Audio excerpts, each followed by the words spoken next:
Les agradecemos mucho su asistencia. Espero que en este taller aprendamos bastantes cosas juntos. Me parece muy interesante tuve una conversación con nuestra estimada trabajadora social, Miss Janeris Jiménez, quien se va a encargar de esta presentación. Y les voy también a presentar a quienes nos acompañan esta mañana. Están con nosotros también Miss Leslie Lucero, quien es la consejera de nuestra escuela, nuestra consejera escolar. También se encuentra la señorita Yaritza Méndez, quien es nuestra coordinadora de educación especial. También nuestro estimado director de servicios estudiantiles, el señor Rafael Acosta, y mi persona, que muchos ya me conocen, Margarita Chen, directora de familias y enlace. Thank you, everyone. I'm going to do the introductions. We have Ms. Janeris Jimenez, who is our social worker and who will be leading today's workshop. We also have Ms. Leslie Lucero, who's our school counselor, Ms. Yaritza Mendez, who's our tech coordinator, or Director of Student Services, Mr. Rafael Acosta, and myself, Margarita Chen, Director of Family Experience. I hope that we learn together today. Ms. Janeris. Buenos días, iba a decir buenas tardes, todavía es muy temprano, pero buenos días, familias. Gracias por venir. Thank you for coming. Today we are going to talk about change and how we can help our children with change.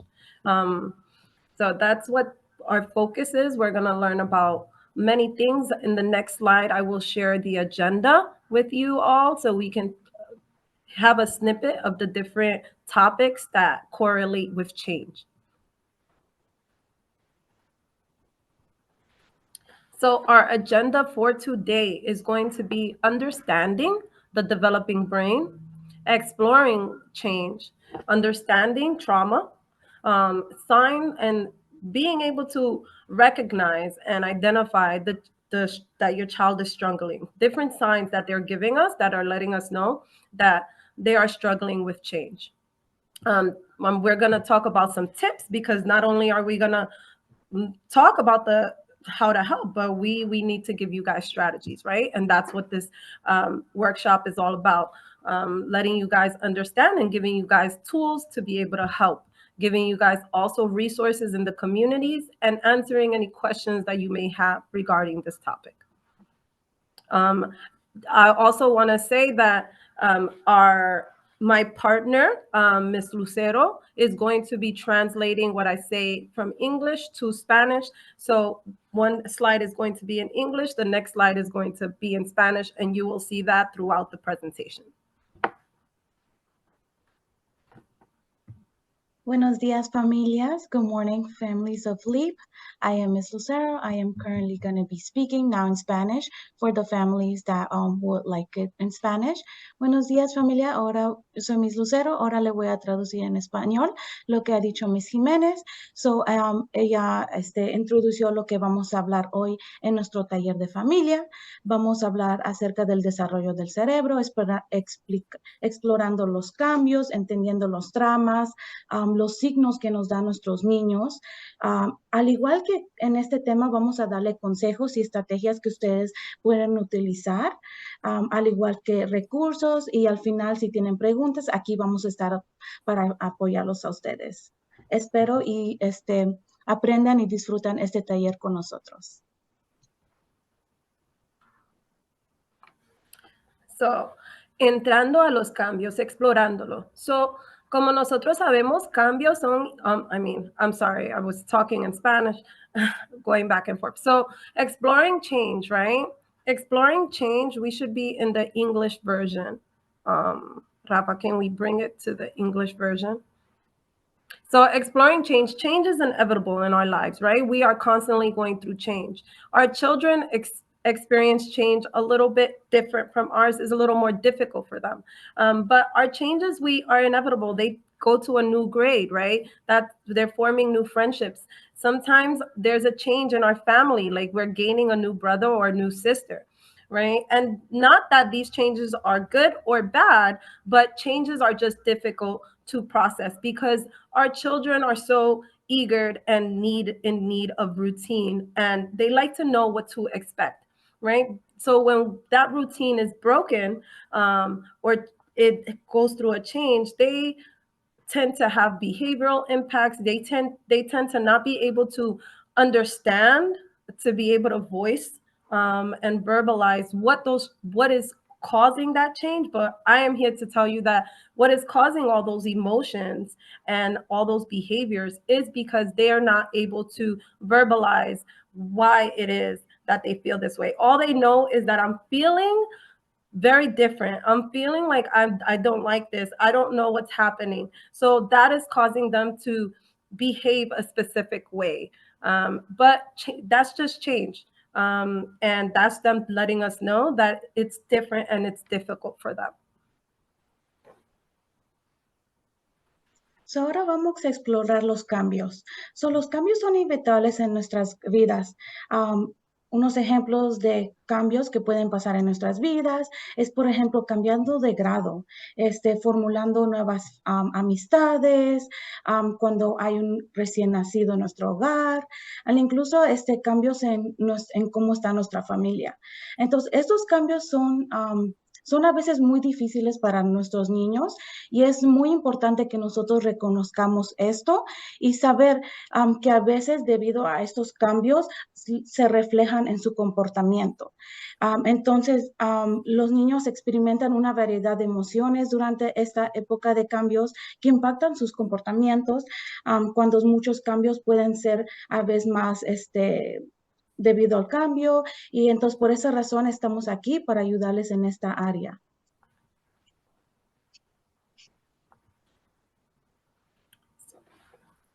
So, parte de entendiendo cambio is part of understanding change is also understanding the brain, right? Because as caregivers, we could be parents, we could be guardians, we could be grandparents, we could be foster parents. We are there to support our children. And sometimes we get very frustrated because we're not understanding why it is that they're not listening to us, right? We keep repeating ourselves. We keep telling them, well, you shouldn't do this, but then they're doing it anyway, right? So understanding the brain is very important for us to feel less stress, right? Because when we know that the issue is not us, it is mostly where they are developmentally, it gives us a sense of ease, right? It gives us a sense of understanding. So I wanted to share this photo with you so you can kind of understand that the prefrontal cortex, the part that's in red in our students' head, is not fully developed at this time, right? During elementary school, it is still forming. So their ability to have empathy for others, their ability to have insight and understand why they're feeling the way they do, their ability to respond in a flexible way to these changes, their ability to calm themselves down on their own, and attune themselves with what's going on, and being able to understand when they're scared and what's happening, which brings us to the pink part that's highlighted in the brain. That's the fear response. That's our response to when we feel unsafe. When we feel unsafe, that part of the brain is ignited, right? And the thing is that we're going to talk about trauma a little bit later, but when we experience trauma, and this has to do with adults and children, this part of the brain sends different signals that let us know that we need to be hypervigilant. This causes us to be either three things. We're either going to freeze, we're going to run from the issue, or we're going to fight the issue. And that part of the brain, when it gets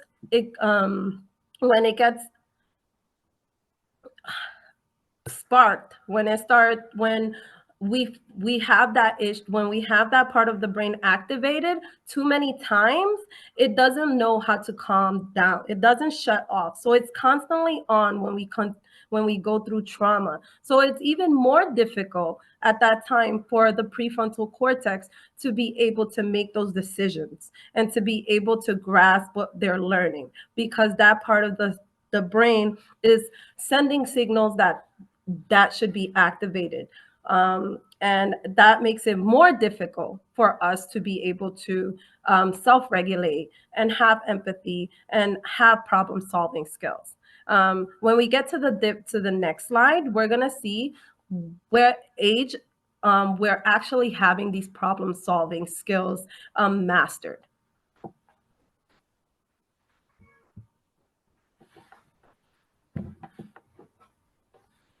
Ahora vamos a hablar acerca entendiendo más el cerebro. Entonces vamos a hablar de dos partes del cerebro que son muy importantes que nosotros entendamos cuál es su trabajo. Entonces, primero vamos a hablar de esta parte del cerebro donde trabaja en enseñar diferentes funciones. Esta parte del cerebro es el corteza prefrontal que se trabaja en enseñando empatía, en cómo respondemos, en autorregular nuestras emociones, en regular nuestro cuerpo. Estas son algunas de las cosas, funciones en esta parte de nuestro cerebro.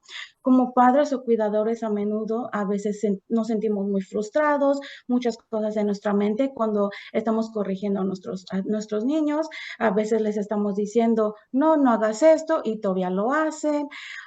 Entonces, no entendemos por qué toman malas decisiones a pesar de nuestras enseñanzas del bien y del mal. Entonces, durante esta parte, los niños están desarrollando esta parte del cerebro, al igual que viene otra parte del cerebro que es muy importante, que es la reacción que ellos tienen. En esta parte del cerebro se enfoca en si se frisan, paran o pelean en esta parte del cerebro. Entonces, ellos piensan si están seguros, no están seguros en esta parte del cerebro, y es muy importante que nosotros entendamos que si estudiantes experimentan experiencias que son difíciles para ellos, es importante que a veces esa parte del cerebro es a veces difícil para ellos, para no saber cómo responder adecuadamente. Entonces, nosotros vamos a seguir hablando un poquito más acerca de estas partes del cerebro.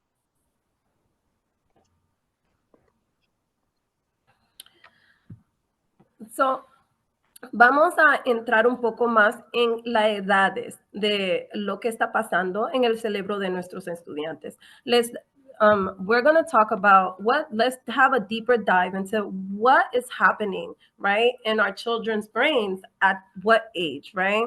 So I'm showing you this screening, and this is from psychiatric doctors at Harvard University, and they have realized that by the age of 5, right, they're still, when your child is 5 years old, they're being able to have full conversations with you, right?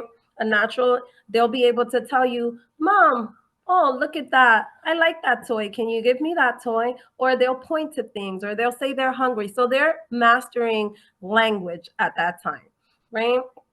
6, they're letting you know, this is when you kind of know if there's an issue with their eyesight or their hearing, if they're having difficulties. But what I really want to focus on at this time is, if you notice, from the age of 9 to 15, they're still not mastering problem-solving skills and remembering. So this is really important for us to understand that at the age of 15, this is when problem-solving skills are mastered. So this is important for us to know, because it lets us understand that is why we have to continuously be consistent. This is why we have to do so many reminders. This is why our children often make the same mistakes, because they're still not at that age where their memory is mastering problem-solving skills. So before the age of 15, we need to assist them with problem-solving skills. They're still in the process of mastering that skill. So you need to kind of be aware, and that's good to know, right? Because it lets us know that it's not us. We are doing our best, and we just have to be consistent, and understanding that will lessen our frustration. And it'll give us a better understanding that it's not us. We just have to continue to be consistent in showing them and demonstrating through role modeling, right, how to problem solve and how to break that down in a way where it's something that we can do. So we're able to say, well, what is the problem? what is this making me feel, right? And on top of how do I feel, this is when you talk about different ways of how can we solve this issue, right? Those are the three steps, right? You identify the problem. The second step is you think about how this problem is making you feel. And the third step is what can we do to resolve this issue, right? You think about different ways on how to resolve it. But this is not mastered till the age of 15. And this is why it's so important for us to be able to role model this and to give them those tools so that by the age of 15, they are mastered and they are able to do it independently. But I just thought it was very important for us to know because it helps us understand why we have to be consistent and why we are constantly repeating ourselves so that we don't feel like we are not doing a good job. You are doing a good job. You just have to continue repeating and repeating because they are still in that process.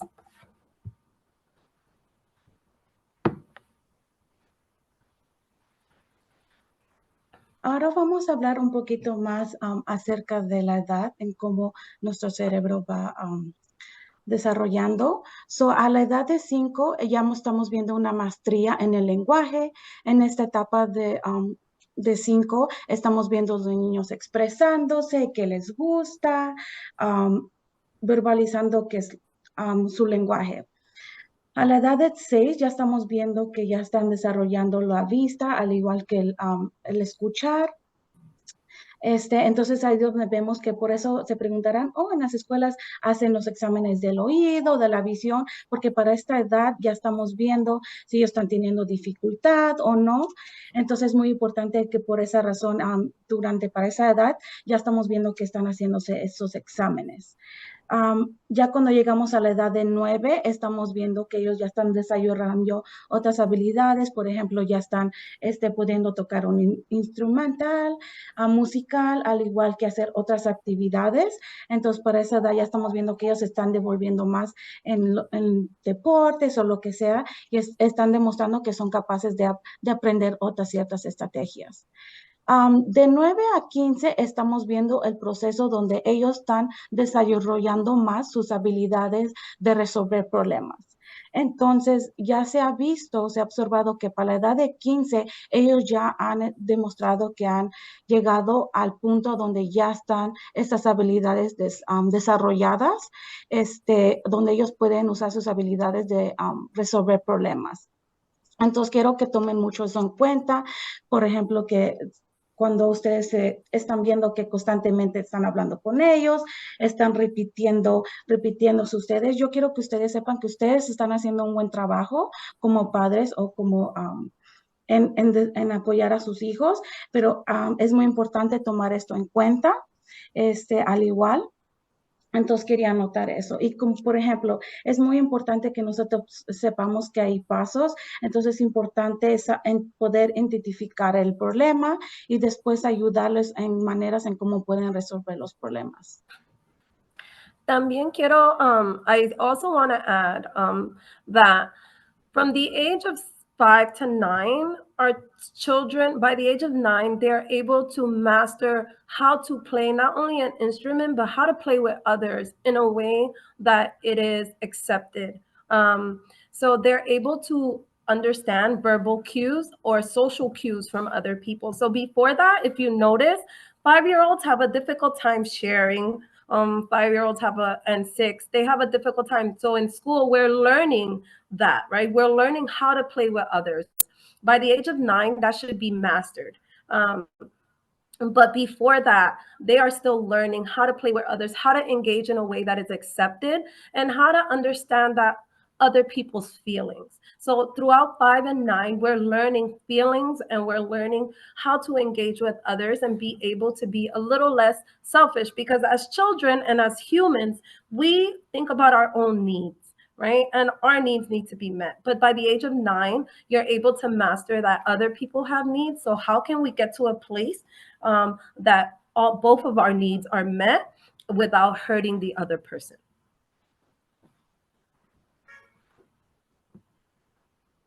A Miss Jiménez solo quiso agregar una cosa más y lo voy a traducir en español. A Miss Jiménez dijo que es muy importante notar que de 5 a 9 los estudiantes están aprendiendo acerca de emociones y cómo interactuar con estudiantes. Entonces, a veces a la edad de 5 a lo mejor se les hace difícil poder interactuar con otros estudiantes y es por la razón que a esta edad es donde están aprendiendo y están observando de interactuar con otros compañeros. Entonces, ella quería hacer una nota acerca de eso.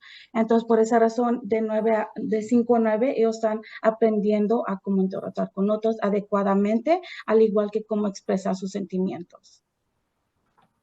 Thank you, I would Leslie. like to jump in here really quickly, and Ms. Mendez, if you can just translate this in Spanish. I just want to double stamp this key idea about being the model. Your kid's brain is developing, and you are helping the teachers and everyone who is involved in your village, is helping your kid or your students' brain develop. And so the power of modeling is so important. And in that model is going to be very key that you are also modeling when your feelings exist.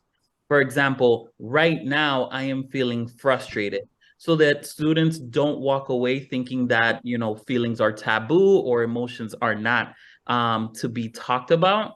And like Ms. Jimenez said, right, naming the feeling, but then also what tools are you going to take as the parent to diffuse your frustration, right? Because they are like sponges. When they see you doing it, they are going to repeat that behavior and they're going to learn a lot quicker. Queremos enfatizar grandemente el poder del modelaje.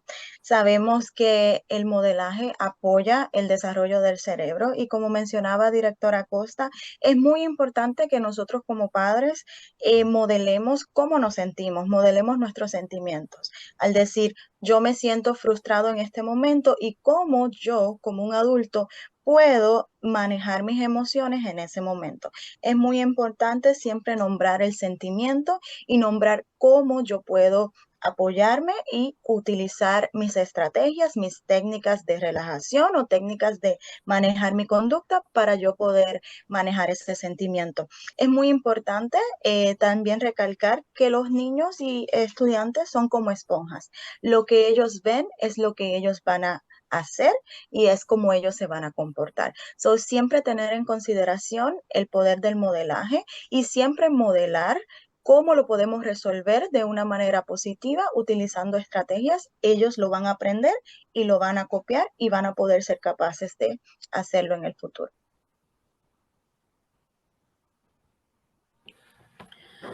Y eso nos llega, that brings us to what is trauma, right? I talked about it a little bit before when I talked about the part of the pink part of the brain that was highlighted, which is what helps us with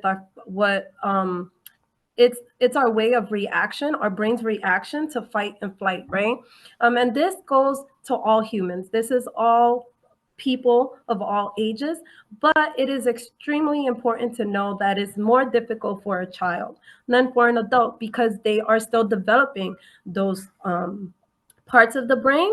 So it's important to know. So what is trauma, right? Trauma is often overlooked. A lot of us we underestimate trauma because we've gone through our own things and we were able to overcome it. So when somebody else goes through something or a child goes through something that is a little less impactful, you feel, well, why can't they get over it, right? I was like, for example, you could say, well, at this age, I was working, I was helping my mother, I was helping the household. But my child is now just having a difficulty because there was a storm, right? And there was a storm and we lost the apartment and now we have to move and they're not able to deal with that. But for you, you feel like, well, why? Why you're not able to deal with it when we ourselves were able to deal with it? But that's on an unconscious level. So being able to understand that trauma is different for everyone, right? Everyone experiences different. And it all has to do with our coping abilities to be able to go past that, right? So if we have those coping abilities, it's going to impact us a little less than others. but it all has to do with that. So, but I do want to give you the true definition of trauma at this time. So the true definition of trauma is a long-term emotional response following an event or a series of events in which a person experienced a state of helplessness which overwhelmed the person's ability to cope. So just like I said, these things are different for different people, right? And that's just something I really, really want to stress, because we tend to kind of underestimate the impact an event may have on us or our children.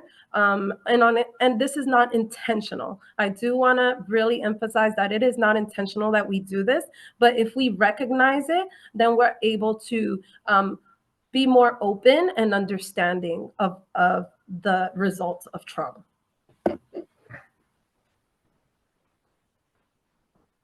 Entonces, con lo que hemos hablado, ahora vamos a hacer la dirección acerca del tema de trauma. Y le vamos a dar una definición, al igual que explorar este aspecto. Como ustedes saben, a veces todos pasamos por, a veces, trauma, y es muy importante que nosotros lo reconozcamos, debido a que hay veces que que uno no lo ve o no lo reconoce. Entonces, es muy importante que nosotros notemos esto y cómo a veces diferentes personas, cada quien responde diferentemente. Debido al diferente trauma, al igual que las habilidades que ellos han aprendido en cómo ellos responden al trauma. Entonces, es muy importante que nosotros tomemos eso en cuenta, porque hay veces que a lo mejor haya pasado algo en la casa, por ejemplo, ahorita con tanta lluvia, muchas casas fueron impactadas. Entonces, uno como adulto puede responder de una forma y los niños pueden responder de otra forma. Entonces, es muy importante que nosotros tomemos en cuenta que no todos van a responder de la misma forma, no todos tenemos las mismas habilidades en cómo respondemos a diferentes eventos. Entonces, muy importante que como familia nos apoyemos todos. Entonces, ahora yo les voy a decir la verdadera definición de trauma. Disculpe. La definición es trauma es una respuesta emocional a largo plazo después de un evento o una serie de eventos en los que una persona experimenta un estado impotencia que es superior a su capacidad para enfrentar las situaciones. Entonces, ahora vamos a hablar un poquito más acerca de esto.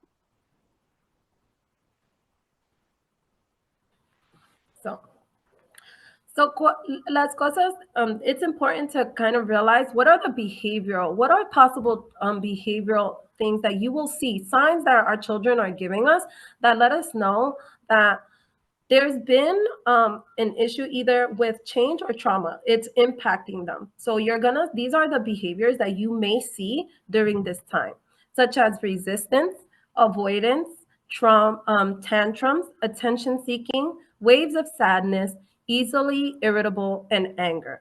So I'm going to give you a few examples of what this might look like, right? Because resistance, right? It might be that you tell your child, oh, it's time to clean up your room. They don't want to do it. They're going to battle you on that. Or it's time to do your homework. I don't want to do my homework. I'm not going to do that. That is an example of resistance, knowing what the expectations are and not wanting to follow it. Avoidance could be that they just don't want to speak about the issue. You tell them, how are you feeling? And they're like, well, I don't want to talk about it. Or what did you do in school today? I don't know, nothing. And they go to sleep, right? Or a lot of sleeping, a lot of playing with toys versus doing their homework, because maybe the impact is so strong that they're not able to concentrate in class, right? And because they can concentrate in class, they're unable to do the work. So the work is now becoming more difficult for them. So they're going to avoid the work and do something that they're comfortable with. So those are forms of avoidance. Also, they might be avoiding a specific person, right? Because maybe that person reminds them of someone, or maybe that person lets them know that they have to have certain conversations and they avoid that. Tantrums can be where they start crying in the street. They start, let's say you don't want to give them a toy. You don't want to buy a toy, you don't have the money, or for whatever reason, they don't need that toy or they don't deserve that toy. They may throw themselves on the floor or cry for a very long time. That is a form of a tantrum. Or when you just tell them no. They're a lot more prone to throw tantrums because then they're not self-regulating, and that is that is just a behavior caused by change or trauma. They might seek more attention. Like, let's say there's a new baby in the house, right? There's a new baby in the house, and that's a part of change. So because there's a new baby, they might start regressing, right? They may start acting more like a child because they feel like, now I have to share your attention and I don't like this. I want to be your priority. I want to be the person you see all the time. So they might start crying a lot more often or doing things that they weren't doing in the past. You might see those things as a way of gaining your attention. A lot of these behaviors in school are getting in trouble because they know that if they get in trouble, the teacher is going to talk to the parent and the parent is now going to give you attention. And it's not good attention, but it's attention that they're seeking. Waves of sadness. They might just cry a lot more often. You're going to see them cry a lot more and a lot easier. They might get angry very fast. Easily irritable is something where, things that maybe didn't get them mad before, they'll get really upset and they're not able to calm themselves down, such as you taking something away from them. In school, it might look like a pencil breaking and now they're very upset and you're not understanding, why are they so upset? The pencil just broke. There's more pencils, but they're not able to do that. They're just very irritable. They're already very upset and they're not understanding where this anger is coming from.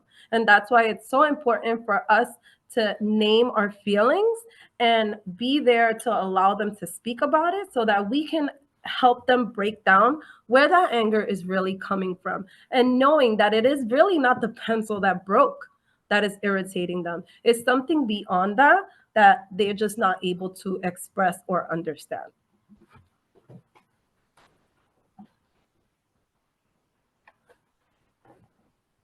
Ahora vamos a hablar de algunas conductas que se pueden observar durante momentos de cambio o de trauma. Algunas de esas son resistencia, evitar, reabetas, buscando atención, tristeza, enojándose rápidamente y en sentirse enojados o ira. Entonces, unos ejemplos, por ejemplo, de resistencia serían que uno le dice, ve a limpiar tu cuarto o ve a hacer tu tarea, y ellos dicen, no, no quiero. Eso es enseñando resistencia. Evitar, a veces se están sintiendo de una forma y nada más no quieren hablar de la situación. Uno le pregunta, ¿cómo te fue en la escuela? O ¿qué comiste? Y no quieren hablar acerca del tema. Y a veces con esto va con, a lo mejor uno puede observar que ellos están durmiendo más o están jugando con sus juguetes y en ese momento no quieren hacer algo. Y al igual también evitar puede ser que a lo mejor están invitando a una persona debido a que a lo mejor le recuerda de algo o no quieren hablar con esa persona. Entonces, esas son algunas de las cosas que puede uno observar cuando un estudiante está enseñando evitar algo. En reabetas, por ejemplo, puede uno ver que el niño está llorando mucho, por un tiempo, o a veces no quiere jugar, o uno no le compra un juguete, o está llorando en la calle, o cuando, por ejemplo, uno le dice que no. Entonces, en eso llega a que ellos demuestren esto debido a que no saben cómo involucrarse sus emociones. Buscando atención, esto se puede observar, por ejemplo, si hay un nuevo miembro en nuestra familia, por ejemplo, un bebé, ahora la atención a lo mejor se está yendo más al bebé y el niño o la niña no sabe qué hacer en ese momento porque ahora la atención no se le está yendo al niño. Entonces es importante que nosotros tenemos eso en cuenta, que ellos a lo mejor por esa razón demuestren otro comportamiento para que puedan obtener esa atención que tenían anteriormente. en la conducta de tristeza podemos observar que ellos se ponen más tristes. Entonces, por ejemplo, cosas que a lo mejor ellos quieren o que cualquier cosita ellos hagan que se sientan tristes. Entonces podemos observar eso. Enojarse rápidamente, unas cosas que podemos observar, por ejemplo, cosas que antes no los hacían sentirse enojar, que ahora le están haciendo enojar. Por ejemplo, están en clase y se les rompe su lápiz y ahora ya se están sintiendo enojados. Tenemos que entender en ese momento que probablemente no es porque se le rompió el lápiz y es más allá lo que está pasando. Entonces es importante que nosotros entendamos de dónde es que de dónde está viniendo esa frustración. Entonces, por eso, esas son las cosas que podemos nosotros observar cuando uno está experimentando cambios, al igual que trauma. Just jumping in here to make a very, very clear connection between what's happening at home and how all the information that we can possibly get can support us here in school. Now, we know that some of our students are experiencing this currently, right? Excessive irritability, extreme sadness, resistance, and saying no. And it's going to be very important that your teachers or anyone, right, at LEAP is aware of any changes or recent traumas that your student might have experienced, because that is going to be able to target our supports in how we are going to continue, as we mentioned before, developing their brain. Right now, they just don't have that development, and it's just our job to support them in that. But the more information that we get, the more targeted we can be. Queremos recalcar que es muy importante hacer una conexión clara entre lo que pasa en casa y lo que sucede en la escuela actualmente. Podemos notar que algunos estudiantes han comenzado a mostrar estos signos de cambios de conducta. Algunos estudiantes pueden mostrar resistencia, pueden mostrar que quieren evitar, o si se ve algunos signos de más ira, más frustración o más rabietas. Por esa manera, por favor, les pedimos estar al pendiente si notan estos cambios, porque nuestro trabajo es continuar apoyando a nuestros estudiantes. Queremos darle a nuestros estudiantes las herramientas y las estrategias que ellos necesitan para poder desarrollar unos niveles de independencia en los que ellos puedan continuar resolviendo estos cambios. Pero sí es muy importante que nos continuemos comunicando y continuemos platicando con los profesores de nuestros estudiantes si usted nota algún cambio de conducta o si nota que la conducta está aumentando, ya sea posibles más rabietas, para nosotros continuar ayudando y apoyando, ya que ese es nuestro trabajo y queremos continuar colaborando con las familias.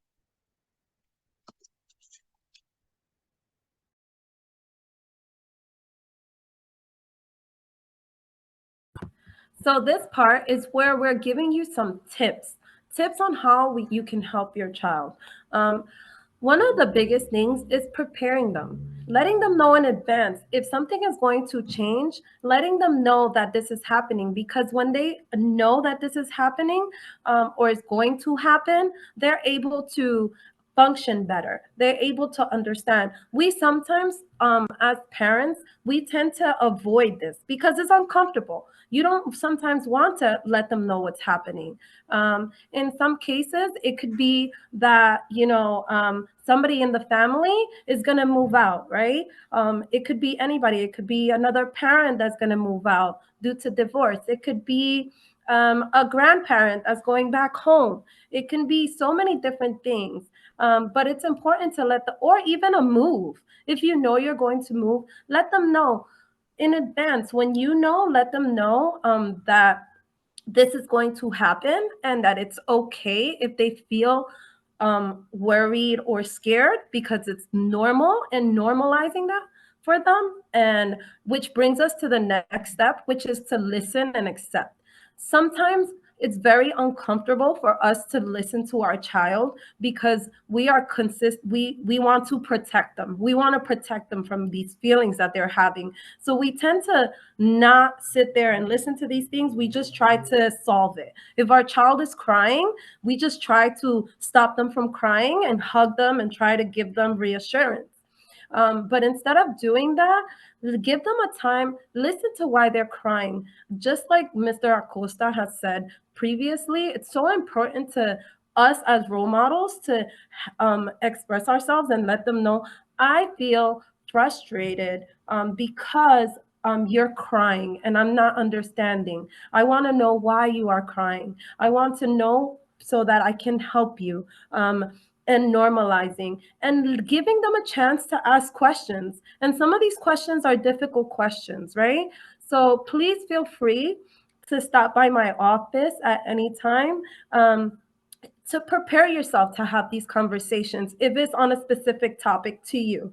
So that I can prepare you on certain questions that they may ask and how best to answer them. Because sometimes we do not know how to answer them. And that is completely normal. And it's and we have to understand that they're grieving, right? So for a perfect example is when we're having a new baby, right? We're having a new baby. The child that you already have, even though it's such a beautiful experience, you're going to have a new brother, a new sister. You're also grieving what once was. You used to be the youngest child, right? Even if you weren't the only child, you may have been the youngest child, or you may be now you have to share your now you have to share more things, right? You have to share your toys more often. You have to share maybe clothes. Who knows? It could be so many different things. So they're grieving a loss. And it's important for us to accept that and understand that even though it may be a good change for us, they might not see it that way for them at that moment. And that is okay. And that's where you're there to listen and accept and answer any questions. Also, be patient. As I said before, right? When we're having traumas or change, it could be either or. When we have those things, our children are going to regress. They're going to exhibit behaviors that they already outgrew. So, for example, your child may not have had any tantrums anymore. They now have no tantrums, but now a change happens and now they're having tantrums again. That's a way of regressing. Some children even start peeing on the bed where they never peed on the bed before. Why are they peeing on the bed now? Or they already stopped that. And why didn't you get up? So being patient and understanding that regression is normal, right? This is normal. This is scientifically proven that is normal in many children who are experiencing change or trauma. Also, reading books together on the topic. Not only is this normalizing the feelings for them, but this is also strengthening your connection with your child, right? So it can be an audio book that you listen to together, or it can be a book that you're reading together. And this is gonna not only help them with their vocabulary and their reading techniques, right? But this is gonna strengthen your relationship and normalize the feelings. So if it's divorce, you can always come to me on, maybe I can give you certain recommendation books to talk about divorce. If it's because somebody is moving, right? You can talk about the process of moving. There's books on that. If it's someone who passed away in the family, talking about that too, and the grieving process. So there's books that are specific to these topics to help your child normalize their feelings and strengthen that connection. And that's where questions are going to pop up. And you're going to realize that they have a lot more questions and they understand a lot more than you realize, right? Also, this is something that is specifically for divorced parents that I really, really want to stress. Positive co-parenting. This is very, very important to ensure that your child knows that you both parents have the same goal, which is to help them, right? Your love for your child doesn't change when you're separated, right? But avoiding arguing with your co-parent, avoid arguing in front of the child. Try to be on the same page. If there's a discussion, if there's something that you want to talk about or an argument that you're going to have, making sure that it's not in front of the child or away from, like, maybe a different outside of the house or something of that nature, and try to come up with strategies that help. Because when the child sees that you're working together, it lets them know that, even because that goes back to role modeling, right? It lets them know that even though we may have a problem with someone, we can still work together. And that correlates to the classroom, right? Because in the classroom, there might be a peer that you may not get along with for whatever reason. But if they see that you yourself don't get along with someone, but are still able to work together towards a goal and build a partnership, then they feel like they can do it too, right? And also avoid talking poorly about the other parent, right? Try to have the same rules in both of the household. Try to keep the same routine. This is very helpful for the child to understand that they're still, you're still their cheerleaders, right? You're still there for them, and that will not change. And try to focus on some positives, right? So those are the things that you can talk about. And there's more positive things that you'll see if you read these books on the topic, right? And you'll be able to get a lot more information on that. But I just wanted to stamp that because, you know, we divorce in, unfortunately, is more common than not, right? As the years have shown. So it's important for us to be able to understand that impact, that it will impact our children a lot less if they see that you're still a unit when it comes to them. Also, reminding them of practicing their coping strategies, which we will get into, the toolbox that we use here at LEAP, that you can continue at home practicing and practicing it for ourselves, because us ourselves practice these tools when we work with our children here at LEAP.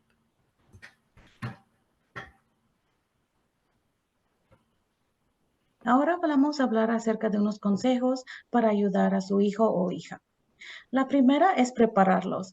Es muy importante que nosotros preparemos a nuestros niños cuando va a haber un cambio que va a ocurrir pronto y saber de que pronto viene o que va a pasar para que así ellos puedan entenderlo mejor.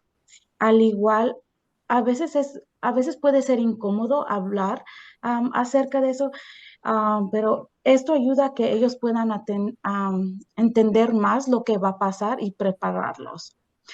Escuchar y aceptar, demostrándoles yo estoy aquí para ti, quiero escuchar qué es lo que piensas, qué es lo que sientes y aceptar sus emociones y sus pensamientos y tomar en cuenta qué es lo que nuestros hijos nos están diciendo y poder entenderlos sin y que demostrarles que nosotros los estamos escuchando.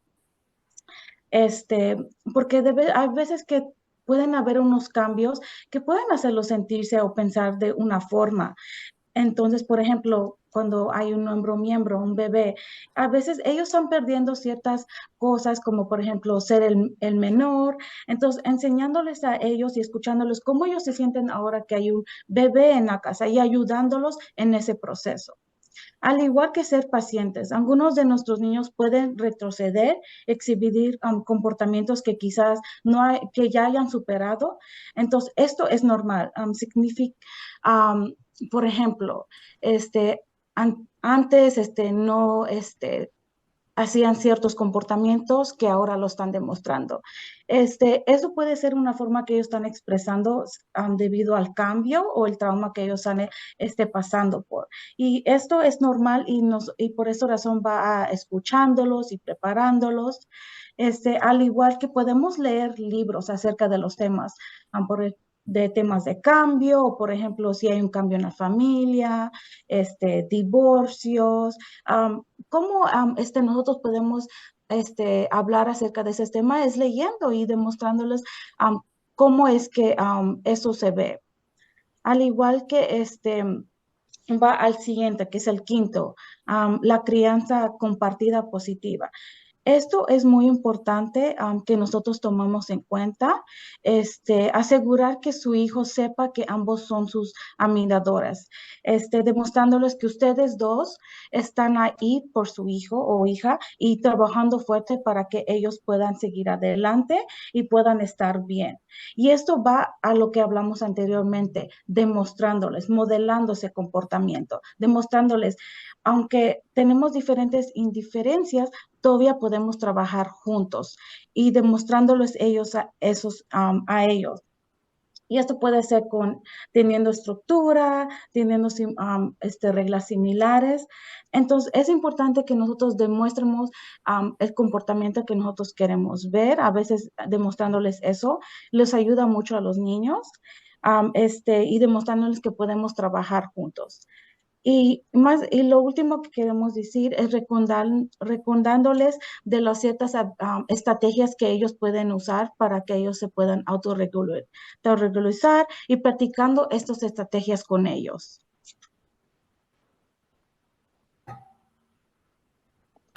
So that brings us to our toolbox, the 12 toolbox that we use here at LEAP to help our child. And I'm going to follow it by some examples, right?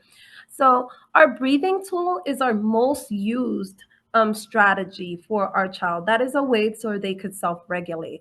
So the way they do it is they breathe in and then they breathe out, right? So you breathe in through your nose and you breathe out through your mouth. And that way, that'll help your body regulate. And because when you're upset, we're not focused on our breathing and we might hyperventilate. We might start not being able to really focus or think, right? So that's why our breathing tool is very important. And I have to stress in this point that this is something that us as parents and adults that help our child, that we can use this tool ourselves. And it's important for us to use it and not speak to our child when we are upset.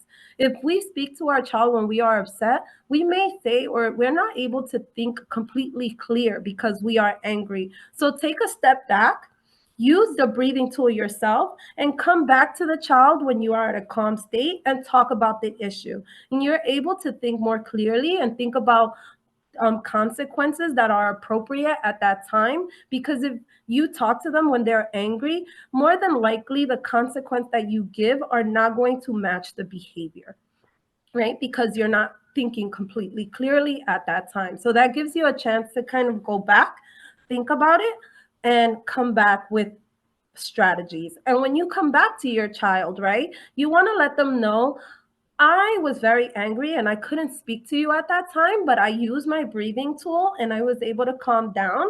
And now I want to come back to you and talk about how you were feeling and what we can do, because there's going to be consequences. And I want to be able to help you through that, because it's important to understand that all our actions have consequences, right? But this is where the breathing tool comes in, right? And that is the number one strategy that we use here at LEAP. Also, quiet, safe place. So we have here what we call a calm corner. When our children are feeling very upset or maybe very excited, they're able to have a corner where things are peaceful, things are organized, and they're able to just have that time. For us parents, a lot of times, I don't know about you guys, but a lot of times in my household, that's the bathroom, that is the shower, right? So sometimes that is my quiet space, right? Where I'm able to kind of decompress, be quiet, and feel like I'm in a safe place. So that's a tool that we use here at LEAP with our children too. And if you come visit our classrooms, you will see that every classroom has a calm corner. We also talk about the personal space tool. So reminding our friends that everyone needs personal space, right? We all need to be able to be aware of other people's space as well, right? So a lot of our children are very like clingy. They like to play with their hands and play fight different things. So reminding them of personal space, right?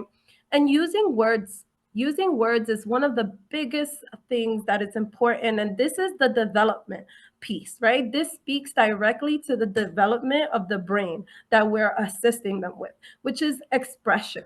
Being able to speak, right? Using the right words to express yourself. And us as adults, this is our time to be able to give them those words because they may not have those words mastered. So that is where we help them, right? To use their words to be able to express their needs. The garbage can tool. So letting the little things go. If something is not that important and not just throwing it away. For example, like the example that I gave with the pencil breaking, right? It's okay. We can be upset. Let's use our breathing tool, right? And let's throw that pencil in the garbage and not think about the fact that that pencil broke because there's more pencils, right? So those are little problems, right? That we're able to throw away. The taking time tool. And this also speaks to when I was talking to you guys earlier about not talking to our children when we are very upset, right? That gives us taking time tool, stepping away, and they need that as well. They need to be able to take time out and step away to kind of self-regulate. And that can be, they could be drawing during that time. They could be singing a song. They could put headphones on, right? To be able to have that time for themselves. Using please and thank you. That is a very important tool to show appreciation and kindness, right? So reminding them that when they're asking for something, or you don't just take it, right? You don't just take it. You ask, you say, please, can I have this? And you say thank you, and that shows gratitude. And us ourselves doing that as well, because it's not only for our children, right? This is something that we can role model by saying, when they do something correctly, right? You say, thank you. I appreciate you doing that, right? Also apologizing.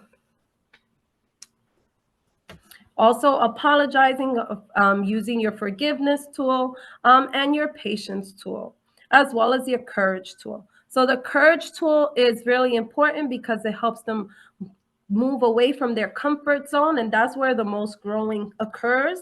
This is when they're able to, face change and face trauma by using those coping strategies and doing the being courageous enough to doing the right thing. So some of those examples, how I said, is instead of saying be patient, you can say I'm strong enough to wait, right? Reminding them you are strong enough to wait, right? Instead of saying be patient. Instead of saying relax, right? You can tell them about the breathing tool, and you can use that time to show them about the breathing tool instead of just saying relax, right? One of the other things is, instead of saying be brave, you can say you have the courage to do the right thing, right? So these are ways of formulating the sentence so that they can grasp the purpose of it. En LEAP tenemos y utilizamos las 12 herramientas. Es un modelo de aprendizaje que utilizamos en LEAP para ayudar a nuestros estudiantes a aprender cómo manejar sus emociones. En esta imagen ustedes van a poder ver las 12 herramientas que utilizamos. Y para darles un ejemplo, cuando utilizamos la herramienta de la respiración, decimos me calmo y me examino. Y tomamos un respiro. Esto ayuda a nuestros estudiantes si están enojados, si se encuentran en una situación que no pueden regular sus emociones. Estas herramientas pueden apoyarlos y ayudarlos a ellos a entender cómo ellos pueden regular sus emociones. También queremos mencionar, por ejemplo, la herramienta de tener paciencia. En vez de decir y a un estudiante, un hijo, tienes que esperar, ser paciente, lo podemos hacer de una manera que diga, soy lo suficientemente fuerte para esperar calmadamente. Podemos usar el modelaje, podemos usar nuestras manos y podemos modelarle a nuestros estudiantes cómo se ve, se siente en ese momento en que estamos enojados, frustrados y cómo los estudiantes pueden manejar sus emociones. So, les doy 30 segundos para que puedan ver las 12 herramientas. Y si ustedes tienen dudas, preguntas sobre estas herramientas, se pueden comunicar con los profesores de sus estudiantes, con nuestros trabajadores sociales, consejeros, y nosotros con mucho gusto las podemos modelar para que ustedes en casa las utilicen. Y también si se les es posible tomar una captura de pantalla que están en el celular.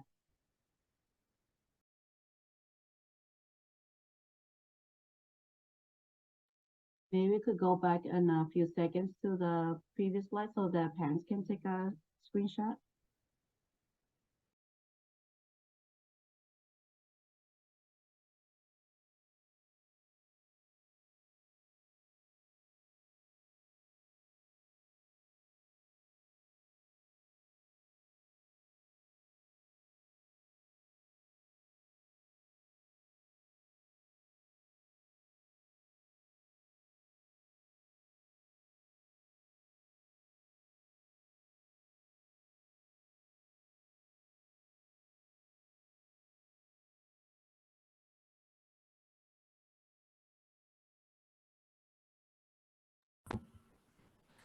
Now we're showing you the community resources. So we want to let you know that there's plenty of resources here in our community that can help us with counseling, family counseling, if we are experiencing these changes. So it is important to know that if you're using all these strategies that we're giving you and you don't see any behavioral changes and the negative behaviors are exhibited for over 3 weeks, it is important that we get professional help, right? So that our children are more equipped to be able to lead with these changes or these traumas that have occurred. So I do want to give you time to take a snapshot, like they said, of all the resources that we have in our community. And please, if you are not sure how to take those steps, please feel free to reach out to me here at LEAP, and I will connect you to that resource.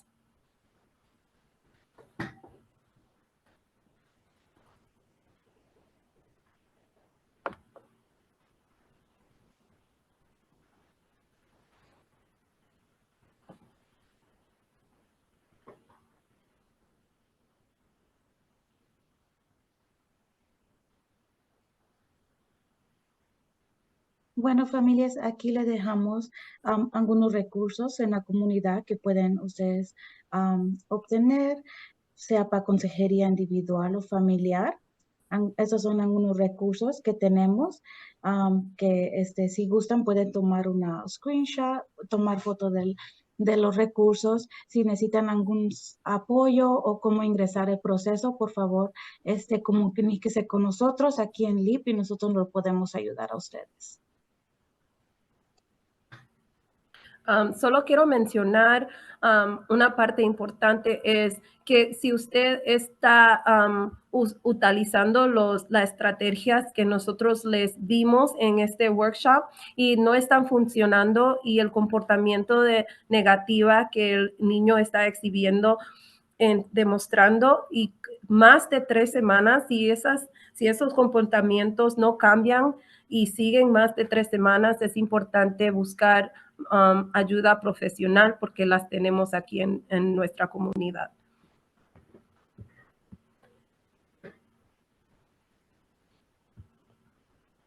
Families, if you can just go ahead and take a snapshot of this resource, por favor, le pueden tomar fotos a esta información sobre los recursos de la comunidad. Y cualquier cosa o duda, por favor, conéctese con Ms. Jiménez o Ms. Lucero en la escuela y ellas la ayudarían a conectarse con estos recursos si necesitan la ayuda. Okay. Here is the email for Ms. Jiménez and Ms. Lucero.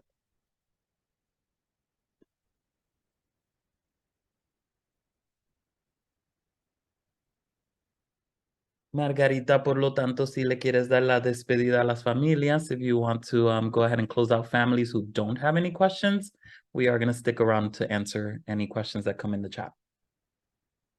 Y con esto vamos a quedarnos un par de minutos más. Si quieren, si necesitan, pueden poner sus preguntas en el chat y cuando tengamos la oportunidad les vamos a responder. También podemos enviarles, ustedes también pueden enviarnos mensajes por correo electrónico o si no por Parent Square. Simplemente necesitan el nombre de nosotros para ponerlo en el mensaje de Parent Square porque cuando lo ponen el nombre en mensaje privado les va a salir el nombre de alguna de los que estamos aquí presentes hoy y nos pueden mandar un mensaje con sus preguntas. If you have any questions, we are here to help. You can communicate with us via Parent Square or email. Via Parent Square is very simple. You just need our names, and when you send a private message, you type our name, and it will come up on your search, and then you can send us a private message. Take a screenshot. You can contact our social worker and also our school counselor, as Mr. Acosta mentioned before. And then we're not going to take any more of your time. I hope that you enjoy the rest of your day with your family, with your little ones. And again, we are here in partnership with you. And then I hope that you can continue trusting us the same way that you have trusted us all this year, especially those families who have been here for a long time and those who are new. Please know that we are here to help. Y para las familias que han estado aquí por mucho tiempo, por favor, continúen apoyándonos con esa confianza que siempre nos han tenido. Y para las familias que son nuevas, pues espero que también se sientan en confianza como lo han sentido las familias que han estado por más tiempo acá. Espero que tengan una feliz tarde, que la pasen muy lindo el día de hoy en que está lloviendo con sus familias. Un abrazo.